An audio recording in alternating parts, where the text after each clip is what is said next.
दूसरे काम लग गई है, मैं उस नदी में छिपा हुआ।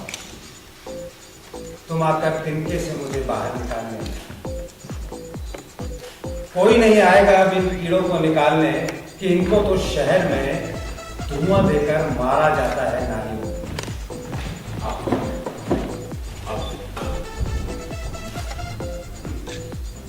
तो से जा रही थी और बैठे बैठे काम करते थे जैसे मिर्गी पड़ती थी। शहर में दंगे चलते 4 दिन हो गए। कर्फ्यू कुछ देर के लिए सुबह खुलता, कुछ देर के लिए शाम। कर्फ्यू खुलता तो कुछ लोग जल्दी जल्दी रोजमर्रा की जरूरत का सामान खरीदते और कुछ लोग जल्दी जल्दी चाकू चलाते, आग लगाते और कुछ लाशें गिराकर अपने अपने घरों में आकर बंद हो जाते।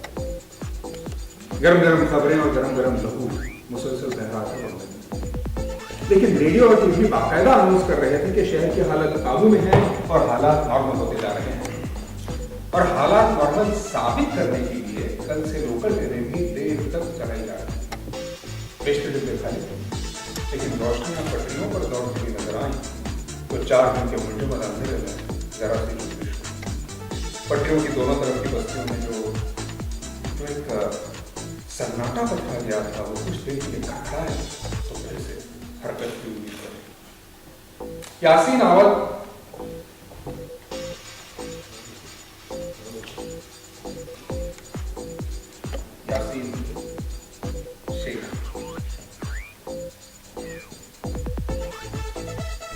यासीन आवाज भी सुन रहा था और देख भी रहा था कि गाड़ियां चल रही थी।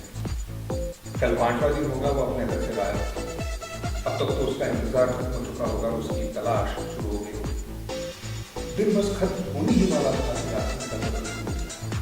शाम का कर्फ्यू खुलते ही वो अंधेरे के स्टेशन पर जा पहुंचा। प्लेटफॉर्म सुनसान था, लेकिन इंडिकेटर पर ट्रेन का वक्त टिमटिमा रहा। गाड़ी बहुत ही आहिस्ता से लाती हुई स्टेशन, रोजमर्रा की स्टाइल नहीं, जैसे कि मोहताज कुछ करीबी, कुछ सहमी, कुछ लोग खेल की ट्रेनिंग करता था। वो फैसला नहीं कर पाएंगे कौन से डिब्बे में लाते हैं। आखिर अक्सरियत को दो 4 के वृक्षों में कहीं उठे हुए रखे थे। यासीन भूखा कब्रिस्तान से गुजरो तो आहिस्ता बोलो। कब्रिस्तान में इतना ऊंचा बोलने का दस्तूर नहीं है। कब्रिस्तान से गुजरो तो पैरों की आहट मध्यम कर लो। ये चलती फिरती आवाजों से मुर्दों को जहमत होती है। साकित मुर्दे साकित रहना चाहते हैं। करवट लेना मुर्दों के अतवार नहीं है। कब्रिस्तान है ये। कब्रिस्तान में अगर ठहरो तो कब्रों के कुतुबों पर ना अपनी कोहनी रखकर टेक लगाना। कुतुबों के बुनियाद नहीं होती, ना ही उनके जड़ लगती है। नाम लिखे हैं और तारीखें, बोझ पड़े तो गिर पड़ते हैं। कब्रिस्तान है ये। कब्रिस्तान से आहिस्ता आहिस्ता गुजरो, ना कोई कब्र हिले ना जागे। लोग अपने अपने जिस्मों की कब्रों में बस मिट्टी लोहे दफन पड़े हैं। जलियांवाला बाग से मिलता जुलता है या फिर 1936 में लाहौर का मंजर तहरीके आजादी के सालाना जलसे के फौरन बाद का दिन है। इस तस्वीर में कितना कुछ जाना पहचाना सा लगता है। इनके चेहरे भी पहचाने से हैं। इनके चेहरों पर मायूसी और गुस्से की तहरीरें भी। इनकी उम्रें, इनके जज्बे, मैं उन सब से वाकिफ हूँ। यह शायद सन 1942 और इलाहाबाद है। चौक के बीचों बीच बने गोल जजीरे के जंगले में फौज की फौज खड़ी थी जमकर, बंदूकें ताने दारा पीछे कंधों पर, और हुजूम में लोगों का वाहे लहराता हवा में मुट्ठियां बीचे। नारों की आवाज यही थी, इसी तरह चली थी गोली, इसी तरह कुछ लोग मरे और सड़क पर खून बहा था। चौक के बीचों बीच मगर लोहे के उस जंगले के अंदर एक अंग्रेज का बुत था पहले, अब गांधी की मूर्ति है। चौक वही है, लोग वही है, और वही है। पर ये तो सन 1992 है। ये तो सन 2013। पर मंजर तो वही है। अंधेरा हुआ। अच्छा अभी खराशे के बारे में ही बोल रहा हूँ। इसमें मेरी 2 कहानियाँ हैं और 2 पोएम्स हैं। 2 कहानियाँ हैं। एक है, कहानी का नाम हिल्सा।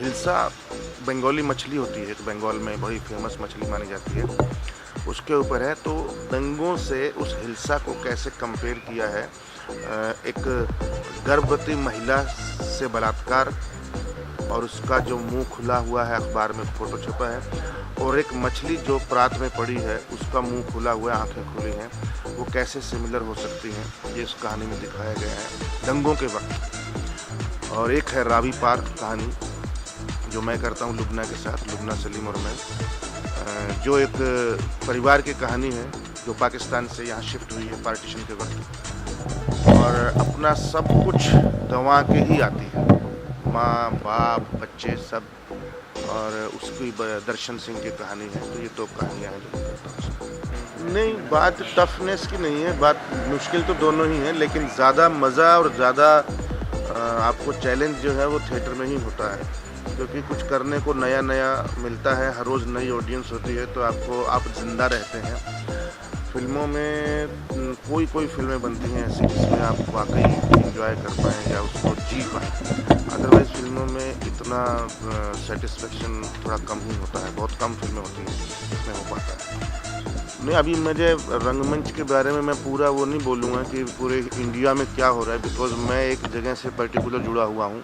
हाँ, लेकिन मुझे इतना पता है कि रंगमंच कभी मर नहीं सकता, क्योंकि हमारे जैसे या मैं नहीं, कुछ और फिल्मों में लोग आए, उन्होंने थिएटर छोड़ दिया मान लो, तो वहाँ से 50 और पैदा हो जाएंगे नए शहरों में, और वो करते रहेंगे और ये चक्र चलता रहेगा, कभी भी ख़त्म नहीं होगा, क्योंकि इसलिए ज़िंदा भी है थिएटर और जी भी रहा है, और नए नए एक्सपेरिमेंट भी हो रहे हैं। हम तो यहाँ बैठे हैं मुंबई नगरी में, बाहर जाके देखिए छोटे छोटे शहरों में क्या क्या हो रहा है। जो मैं कई जगह जाता हूँ और कई लोग बुलाते हैं मुझे एज चीफ गेस्ट या एज वर्कशॉप लेने या क्लास लेने, तो मैं देख रहा हूँ बहुत अच्छा काम हो रहा है, पॉजिटिवली अच्छा ही है। Thank you very much. Gulzar साहब जहाँ पर पैदा हुए, जब पैदा हुए, वहाँ से और शायद उससे पहले से खराशे की जर्नी स्टार्ट होती है, और आज भी मेरे ख्याल से गुलजार साहब के दिल पर और उनके मन पर वो खराशें हैं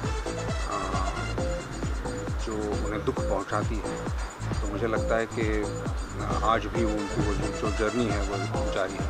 सवाल जिस दिन पूछना बंद करेंगे लोग, तब मुझे लगता है मुझे मुक्ति मिल जाएगी, क्योंकि पता नहीं ये सवाल क्यों बार बार पूछा जाता है, लेकिन एक एक्टर जो होता है उसे एक्टिंग करने का शौक़ होता है, उसके लिए माध्यम कभी मायने इतना ज़्यादा नहीं रखता, कम से कम मुझे तो नहीं लगता। मुझे जिस किसी भी माध्यम में लोगों के सामने आने का मौका मिलता है, जो बात मुझे कहनी है वो कहने का मौका मिलता है, मुझे वो माध्यम अच्छा लगता है। पर है, और उसका गुजरात के दंगों से कुछ लेना देना नहीं है, बल्कि जो पिछले 40-50 साल में अलग अलग देश के हिस्सों में दंगे होते रहे, ये एक तरह से उनकी पड़ताल करता है और ये जानने की कोशिश करता है कि ये दंगे हर बार इस तरह होते हैं और इन दंगों के पीछे सोच क्या काम करती है। क्योंकि हुआ ये है, अगर आप देखें कि ये दंगे में ऐसे लोग मरते हैं, परेशान होते हैं, जिनका उन दंगों से कुछ लेना देना नहीं होता, ना तो उस विषय से कुछ लेना देना होता जिससे ये दंगे शुरू होते हैं, ना वो दंगे करवाते हैं, ना उनका उससे रोजी रोटी, मगर कहीं ना कहीं हम लोग धर्म के नाम पर, सांप्रदायों के नाम पर बह जाते हैं इमोशनली और ख़ुद अपना नुकसान करते हैं। तो ये कोशिश है एक तरह से बार बार लोगों को सजग करते रहने की कि अगर ऐसी कोई स्थिति आए जहां आप दंगों में हो तो आपकी सोच क्या होगी, आप धर्म के आधार पर डिसाइड करेंगे क्या करना है या इंसानियत को आगे रखेंगे। तो ये शो इंसानियत की बात करता है एक ऐसे समय में जब अक्सर लोग भूल जाते हैं कि हर धर्म का आदमी मूलतः एक इंसान है। वैसे ऐसे कम्युनिकेशन जब हमने शुरू किया था तो इसी नाटक से शुरू किया था और इसी सोच के साथ शुरू किया था कि हमें अपनी बात कहनी है, वो बात जो एक आम आदमी तक पहुंच सके। और हम बतौर एक्टर्स और जितने भी दोस्त हमारे साथ इसमें जुड़े हैं, अतुल हैं, यशपाल हैं, सारे हैं, वो हम अपनी बात कह सकें, इसलिए हमने नाटक ये ज़रिया चुना ये सारी बातें कहने का। हमें बहुत अच्छा लग रहा है कि हम पिछले 12 सालों से एक साथ वही टीम, वही एक्टर्स अभी तक वो कर रहे हैं। इनफैक्ट 12 साल हो गए और हम सब लोग यही सोचते रहते हैं कि ये कुछ तो नया लेकर आएंगे। As an actor you are saying the same stories, वही नज़में हैं, वही बातें हैं, वही डायलॉग्स हैं। तो हमारे लिए अब चैलेंज हो गया है कि हम उसमें और नयापन क्या ला सकते हैं।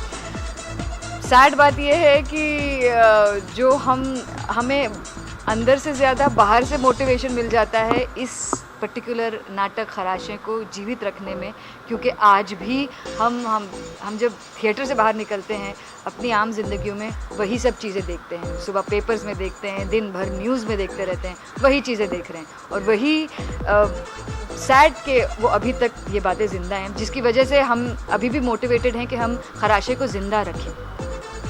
देखिए, फिल्म का ओवरऑल इम्पैक्ट, रीच जो है उसको आप क्वेश्चन नहीं कर सकते। आई थिंक ये दोनों का कंपैरिजन गलत है। ये कहना कि कौन ज़्यादा सक्सेसफुल है कौन, उसके जो व्यावसायिक जो कमर्शियल आपको एडवांटेज फिल्म में मिलती है थिएटर में बिल्कुल नहीं मिलती, क्योंकि थिएटर में हर बार आपको नए सिरे से वही चीज़ करनी होती है।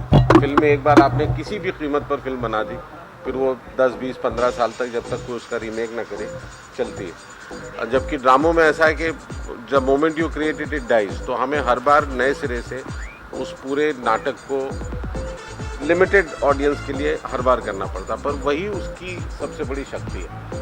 तो दोनों को अगर कंपेयर करने जाएं तो आई थिंक एक तो ये मान लेना चाहिए कि फिल्म के अपने व्यावसायिक प्रेशर, व्यावसायिक कारण अलग हैं। फिल्म की में आपके पास जो साउंड और विजुअल का एडवांटेज है वो थिएटर में उस तरह से नहीं है, लेकिन जो इंसान का एडवांटेज थिएटर में है वो सिनेमा में नहीं है। तो जो सशक्त जीवंत माध्यम है, जो इमीडिएट दर्शक तक पहुंचता है और एक शेयर्ड लाइव एक्सपीरियंस है, उस शेयर्ड लाइव एक्सपीरियंस पे आप कोई कॉस्ट नहीं रख सकते। हमारे यहाँ दुर्भाग्य ये है कि हम जो सबसे महंगी चीज़ है, यानी इंसानी एंडेवर, इंसानी क्रिएटिविटी, एक अभिनेता का 2 घंटे मंच पर काम करना, हम उसको ज़ीरो वैल्यू मानते हैं। वो बहुत गलत है। इसलिए ये प्रश्न उठता है बार बार, वरना थिएटर अलग है, टेलीविज़न अलग है, न्यूज़पेपर अलग है और न्यूज़ टेलीविज़न की अलग है। अब आप इसमें क्या बोलेंगे? इसको उसके अपने अपने कारण हैं, अपनी अपनी वजह हैं, और जिस तरह और चीज़ों का रूप बदला ही बदला, मगर थिएटर का संभाव रूप इसलिए नहीं बदला कि थिएटर उन सारी शर्तों को एक हद के बाद नगण्य या न्यूट्रलाइज कर देता है, जिसके सहारे हमारे यहाँ सोशो इकोनॉमिक इन्वायरमेंट बदलता है। यानी हमारे में फिल्में कितनी भी महंगी हो जाएं, थिएटर के लिए सिर्फ एक ऑडियंस चाहिए और एक अभिनेता चाहिए। फिल्म के लिए तो आपको टेलीविज़न, इक्विपमेंट, ये वो दुनिया भर के, तो इसलिए इट्स अबाउट, आई थिंक दोनों का कंपैरिजन ही गलत है। कहना कि कौन ज़्यादा है, उसके अपने गुण हैं, इसके अपने गुण हैं। Thank you. Thank you.